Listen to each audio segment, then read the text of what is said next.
자, 지난주 우리는 야곱의 넷째 아들 유다를 향한 야곱의 축복 속에서 앞으로 오실 메시아 예수 그리스도에 관한 예언이 담겨 있는 것을 보았습니다.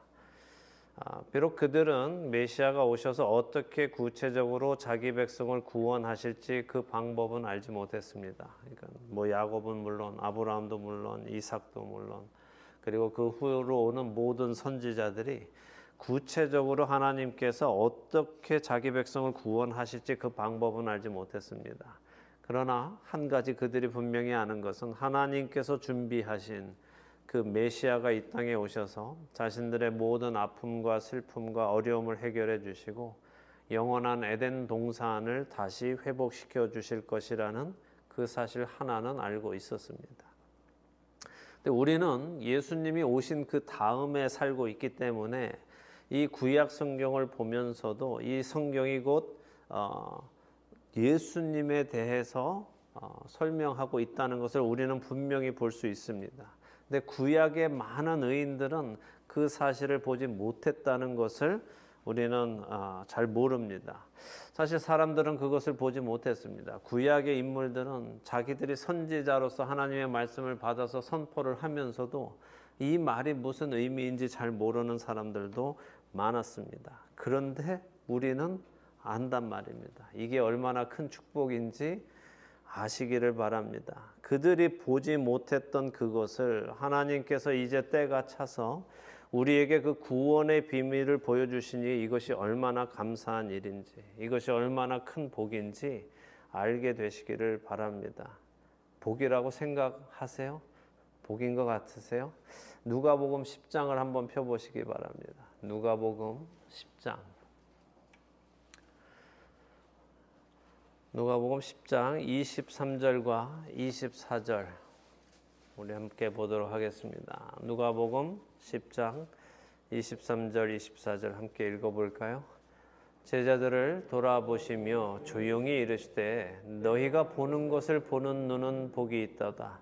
내가 너희에게 말하노니 많은 선지자와 임금이 너희가 보는 바를 보고자 하였을 때 보지 못하였으며 너희가 듣는 바를 듣고자 하였을 때 듣지 못하였느니라. 아멘. 자, 예수님의 말씀에 의하면 구약시대 하나님을 아는 사람들, 하나님의 선택받은 의인들이 이 예수님께서 오시는 날을 그토록 기다렸고 그분을 보는 영광을 누리기 원했지만 보지 못했고 듣지 못했다라고 하시죠. 근데 예수님이 친히 오신 그때로부터 제자들과 그 이후의 사람들은 이 복음의 비밀, 복음의 실체이신 예수님을 직접 보고 듣고 있기 때문에 복이 있다라고 예수님이 말씀하세요. 그런데도 불구하고 우리는 이게 복인지 잘 몰라요.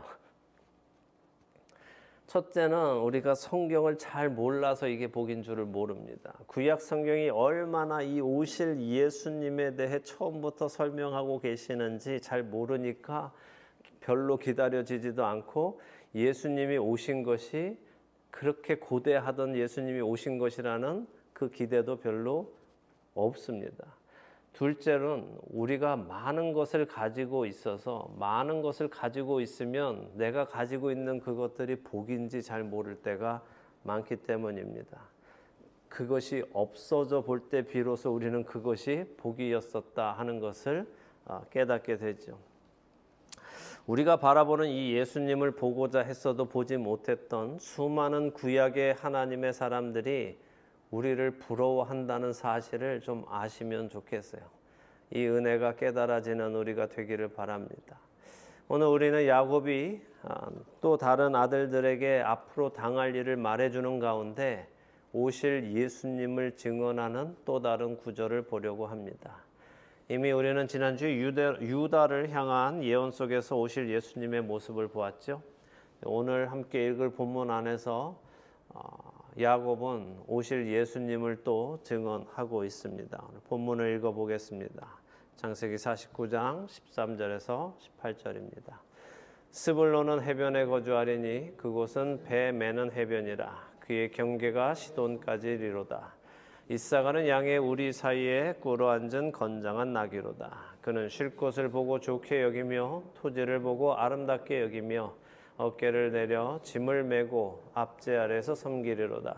다는 이스라엘의 한 지파같이 그의 백성을 심판하리로다.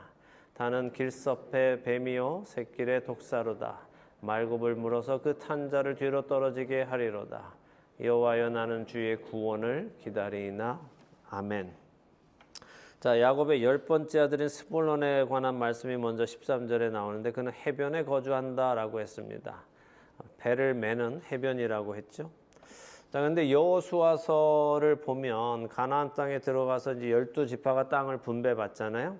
근데 그때 보면은 스불론은 해변 가를 땅으로 분배받지 못합니다. 여호수아 19장 10절에서 16절에 보면 스불론 지파가 받은 땅의 마을들의 이름이 나오는데 그 땅은 해변이 아닙니다. 그래서 지도를 보여드릴게요. 스불론은 여기 자 지중해가 있죠. 저기 요 분홍색 부분이 아셀 지파입니다. 해변가에 있는 게 아셀 지파고, 스불론 써 있죠. 예, 그의 스불론 지역이 받은 곳이 거기예요.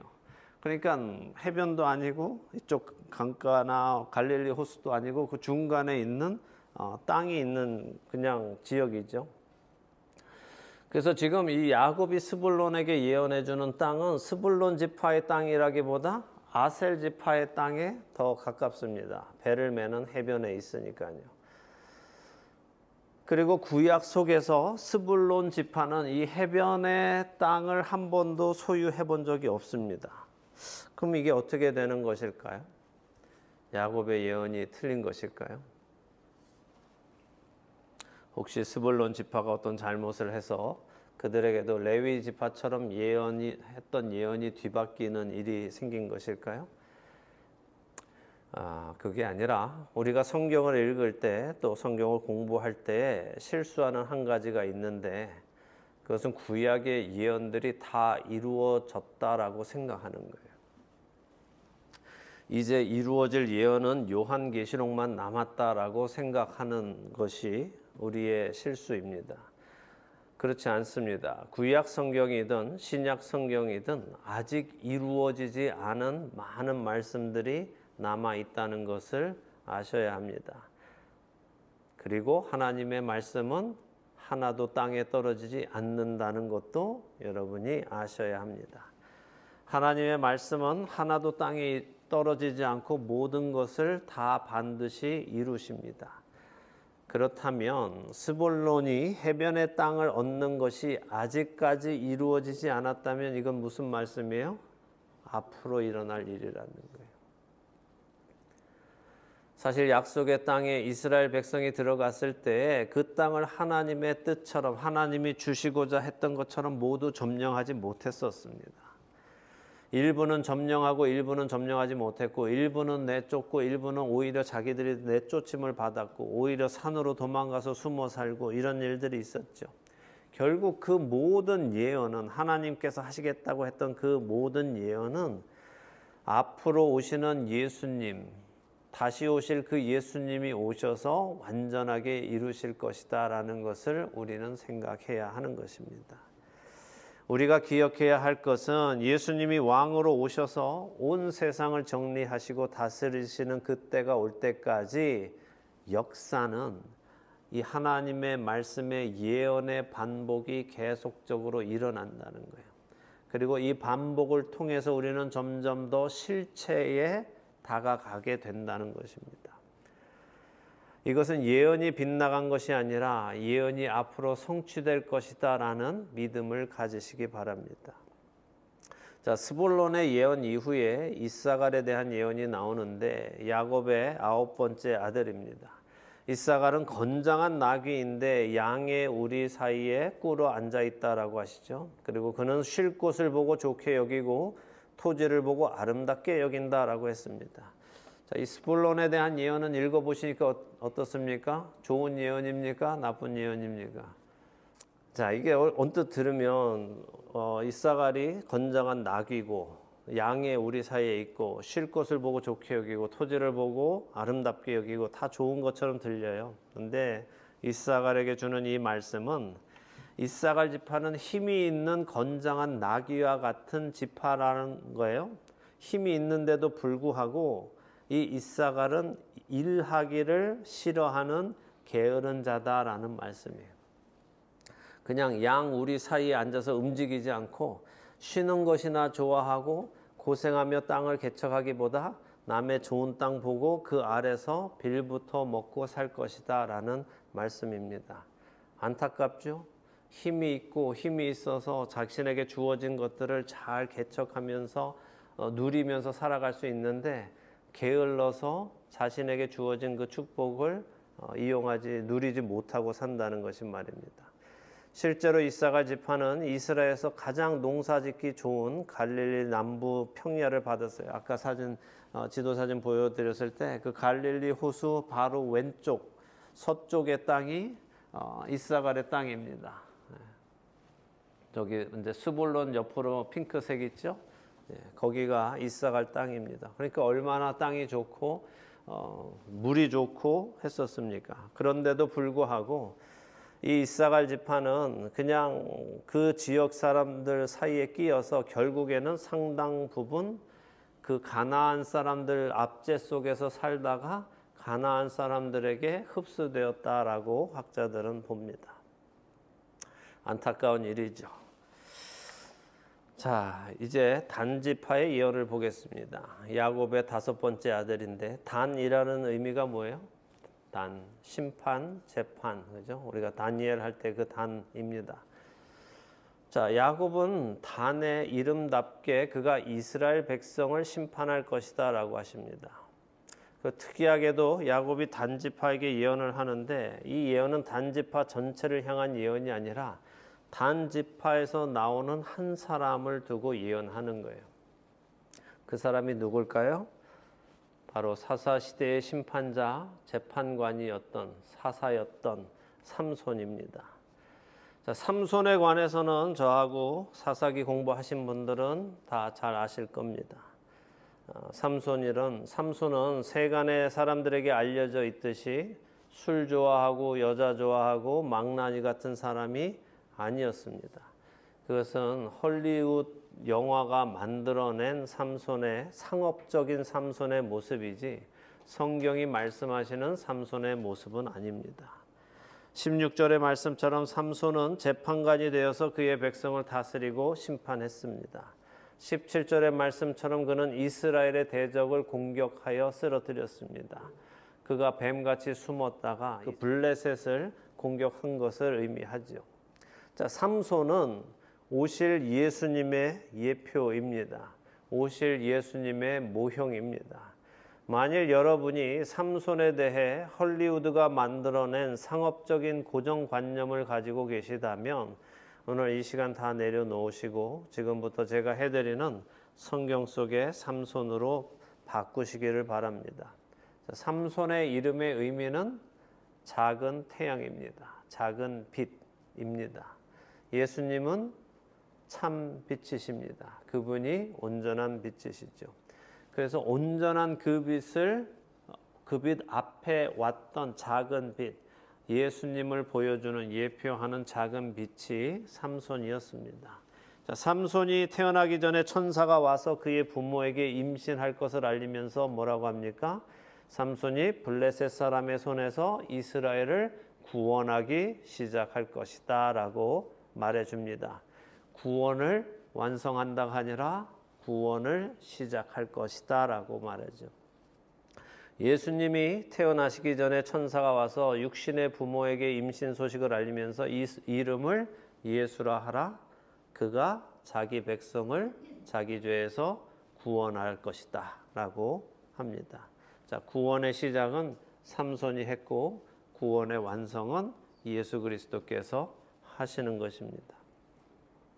사사기 13장 25절에 보면 마하네단의 곧 심판의 장소에서 여호와의 영이 삼손에게 임하여 그를 움직이기 시작하셨다라고 말씀하세요. 예수님은 이 땅에 오셔서 공생애를 시작하실 때 하나님의 영이 성령이 비둘기같이 내려오면서 예수님 안에 충만하게 거하시면서 예수님을 인도하시기 시작하셨습니다.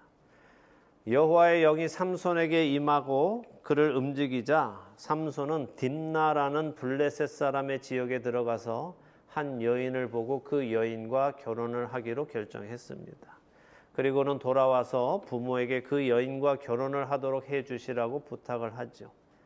삼손을 삐딱하게 보는 사람들은 삼손이 이방 여인에게 홀딱 빠져서 그냥 결혼하려고 했다라고 생각합니다. 그러나 성경은 그렇게 말씀하지 않습니다.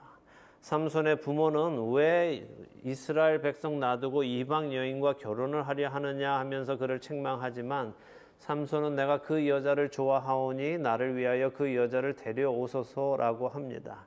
그러나 이게 잘못된 번역이어서 삼손이 그렇게 여자 좋아하는 사람으로 느껴지는 것입니다. 이 말의 정확한 번역은 그 여자가 맞는 여자이오니 나를 위해 그 여자를 데려오십시오라는 의미입니다.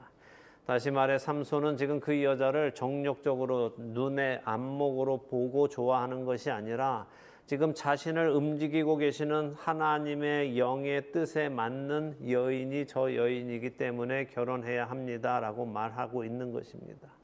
그래서 사사기 14장 4절은 이런 삼손의 상황을 이렇게 설명하십니다.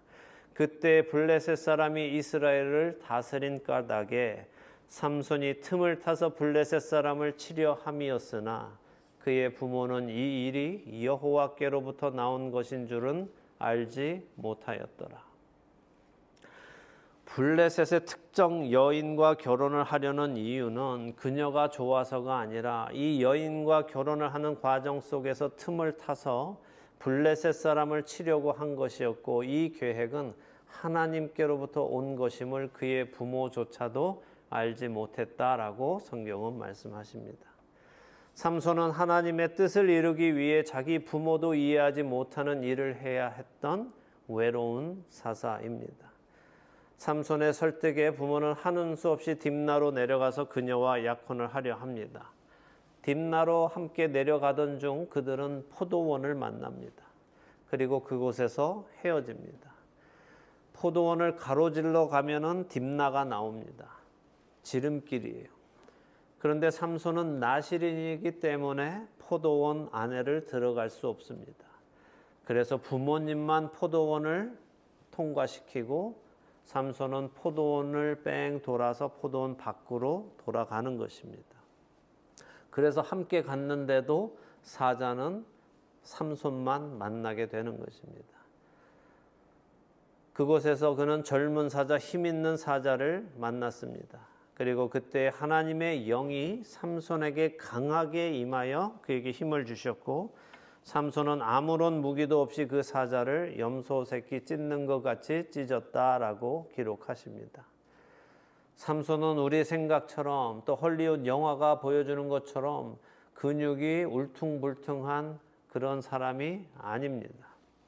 그는 겉으로 힘 있는 사람처럼 보이지 않았습니다. 일반 사람과 똑같이 생겼습니다. 그래서 블레셋 사람들이 그의 힘이 어디에서 나오는지를 찾으려고 한 것입니다. 아무 힘 없는 삼손, 그 삼손은 이제부터 블레셋 사람들과 싸워야 합니다. 이거는 한 개인이 한 민족 전체를 대상으로 싸운다는 것입니다. 그런 그에게 하나님께서는 내가 너와 함께 하고 있다 하는 것을 사자를 찢어 죽일 힘을 주시면서 확신하게 하셨습니다. 삼손의 부모와 삼손이 다시 딥나에서 만나서 그 여자 집에 찾아가 청혼을 했고 그 집안은 청혼을 받아들였습니다. 삼손은 유대인의 결혼 규례대로 다시 집으로 돌아와서 시간을 가집니다. 원래 유대인들은 어떻게 해요? 청혼을 하고 정혼을 했으면 집으로 돌아가서 아내를 데리고 와서 살 준비를 하기 위해서 보통 6개월에서 1년의 시간을 갖습니다. 삼손은 그 시간을 지키고 있는 거예요. 법을, 하나님 나라의 율법을 또 하나님 나라의 방식을 다 지키고 있는 것입니다. 만일 삼손이 정말 그녀가 좋아서 눈에 좋아서 결혼하고 싶었다면 그런 절차 다 무시하고 바로 결혼했었을 것입니다. 드디어 결혼하는 날이 되었습니다. 그 시간이 다 지나고 겉으로는 결혼하는 날이지만 삼손에게는 드디어 블레셋을 상대로 전쟁을 시작하는 때가 되었습니다. 삼손은 두려웠고 긴장되었습니다.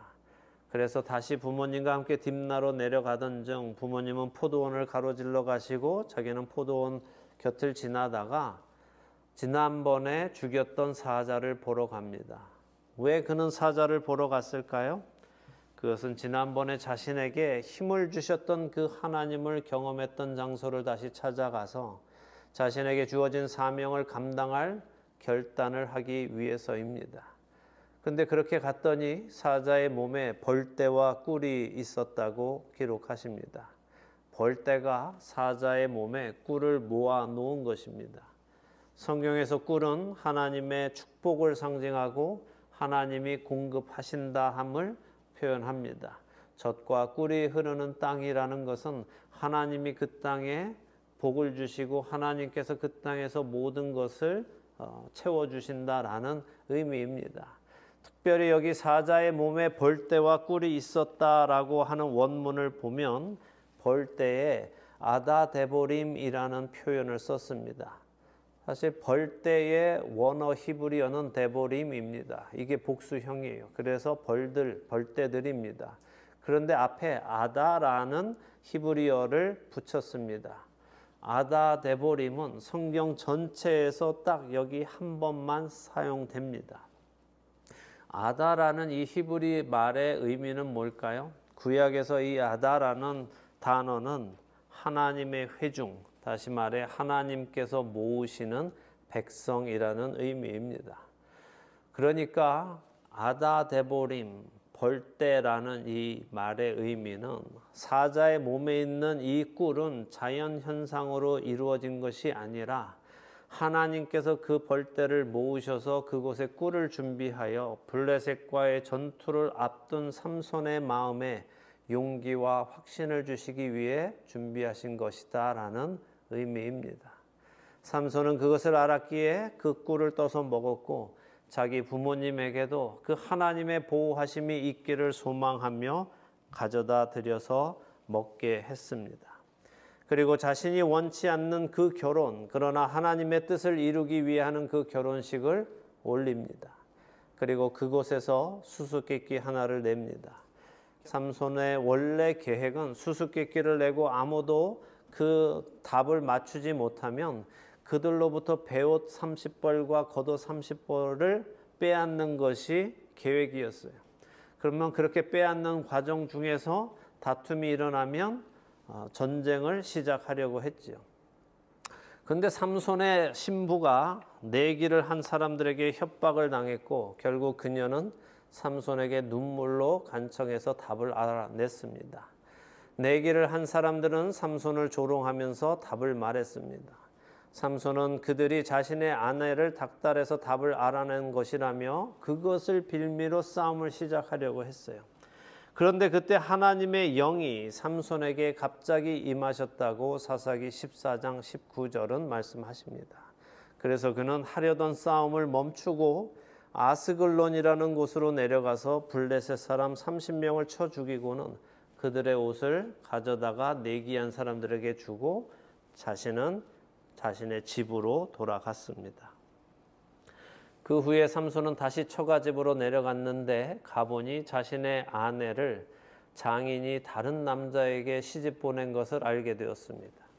삼손이 신부에게 답을 말해 주어서 일이 틀어졌 것 때문에 화가 나서 우리 딸은 이제 저 삼손이 아내로 삼지 않겠구나라고 장인은 생각해서 그 딸을 다른 남자에게 시집 보낸 것입니다. 삼손은 하지 말았어야 했던 말, 그러니까 그 아내에게 답을 말해줌으로써 하나님의 계획이 틀어졌지만 지금 하나님께서는 더 좋은 기회를 다시 만들어 주고 계십니다. 삼손의 아내를 블레셋 남자가 데리고 갔다는 좋은 명분이 생긴 것입니다. 이로 인해 삼손은 왜 내 아내를 자기들 마음대로 다른 남자에게 주었느냐 하며 여우 300마리를 붙잡아서 꼬리에 불을 붙여 블레셋 사람들의 그 논과 밭에 그 여울을 풀어 놓습니다. 결국 이렇게 해서 그들이 그 해에 지었던 모든 농산물에 불이 붙어서 다 타버리고 없어져 버렸습니다.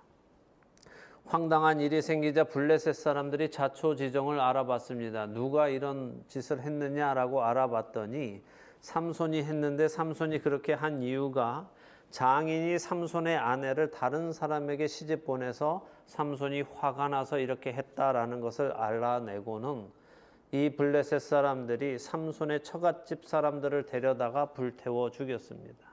너네 때문에 이 일이 일어났어 하면서 삼손의 처갓집 식구들을 불태워 죽였습니다. 삼손은 더 좋은 또 빌미가 생겼습니다. 니들이 뭔데 내 처갓집 식구들을 죽여라고 하면서 그 동네 딥나 사람들을 모두 다 죽였습니다. 그리고는 유다 지파 사람들이 사는 동네에 가서 몸을 숨겼습니다. 블레셋 딥나 사람들이 죽었다는 소식에 블레셋 군대 1000명이 삼손을 찾으러 유다 지파를 찾아왔습니다. 유다 지파는 자신들이 앞장서서 삼손을 찾아서 포박해서 블레셋 군인들에게 넘깁니다. 결박되어 오는 삼손을 보면서 블레셋 군인들은 삼손에게 덤볐지만 삼손이 나귀 턱뼈로 그들 1000명을 모두 죽였습니다. 이를 마친 삼손은 목마르다고 외쳤고 하나님께서 땅에서 물이 솟아나오게 하셔서 그에게 물을 마시게 해주셨습니다. 그리고 삼손은 20년간 이스라엘의 사사로 다스렸다고 사사기 15장 20절은 마무리합니다. 삼손은 유다 지파에 의해서 블레셋 사람들에게 넘겨졌고 예수님은 가롯 유다에 의해서 대제사장에게 넘겨져서는 로마 사람들에게 넘겨지셨습니다. 삼손은 블레셋 사람들을 다 죽이고 나서는 목마르다고 하였고 예수님은 십자가 위에서 다 이루었다라고 하신 후에 목마르다라고 하셨습니다. 삼손은 오실 예수님의 예표입니다. 그런데 삼손은 한계가 있었습니다. 무엇입니까? 그는 역시 죄성을 가진 인간이었다는 것입니다. 그래서 그는 들릴라에게 빠져서 자신의 본분을 잊어버리고 결국 두 눈이 빠지게 되었습니다. 작은 태양이 아무것도 볼 수 없는 암흑의 사람이 되어버렸습니다. 가장 고상한 일, 하나님의 일을 하던 그가 하루아침에 가장 천한 일, 맷돌을 가는 일을 하게 되었습니다. 단지파를 축복하던 그 단지파를 통해 나올 삼손의 예언을 하고 있던 야곱은 보았습니다. 뭘 보았을까요? 삼손의 실패를 본 것입니다. 그래서 그는 단지파를 축복하다 말고 18절에 이렇게 외칩니다. 여호와여 나는 주의 구원을 기다리니이다. 왜 축복하다 말고 갑자기 여호와여 나는 주의 구원을 기다립니다 라고 말하겠습니까? 이 말을 히브리어로 보면 리 예슈아 테카 킷피티 아도나이, 구원이라는 단어가 성경에서 가장 처음 등장하는 장면입니다. 그리고 구원이라는 단어의 원어는 히브리어 예슈아입니다. 예수님의 히브리 이름이 예슈아입니다. 아들을 낳으리니 이름을 예수라 하라. 이는 그가 자기 백성을 그들의 죄에서 구원할 자이심이니라 했습니다. 예수님의 이름의 의미가 바로 구원입니다. 야곱은 단지파가 당할 일을 예언해 주면서 삼손을 보았고 그 삼손의 승리와 실패도 보았습니다. 그러나 삼손은 오실 메시아의 그림자일 뿐 실체가 아니었습니다. 그래서 그는 그 그림자가 아닌 참된 실체, 하나님께서 준비하신 그 구원자를 기다립니다라고 말하고 있는 것입니다. 오늘 시작에 누가복음 10장 23절과 24절에 예수님이 하신 말씀을 우리가 읽었습니다. 예수님이 말씀하셨지요. 많은 선지자와 임금이 너희가 보는 바를 보고자 하였을 때 보지 못하였으며 너희가 듣는 바를 듣고자 하였을 때 듣지 못하였느니라. 야곱도 보기 원했고 그 하나님의 구원의 실체이신 메시아가 오시기를 그렇게 간절히 바랬습니다. 야곱은 보고자 했지만 보지 못했고 듣고자 했지만 듣지 못했습니다. 야곱도 보지 못한 그 구원을 우리는 실제로 경험했습니다. 그들이 그렇게 보고 듣고 싶어 했던 그 예수님을 우리는 보고 듣고 경험하고 구원의 그 축복을 받은 사람입니다. 그 실체를 우리는 봤습니다. 부디 축복이 여러분 각자의 것이 되시기를 예수 그리스도의 이름으로 축원합니다. 그리고 이 축복을 또 다른 자들에게 전달하는 우리 모두가 되기를 축원합니다.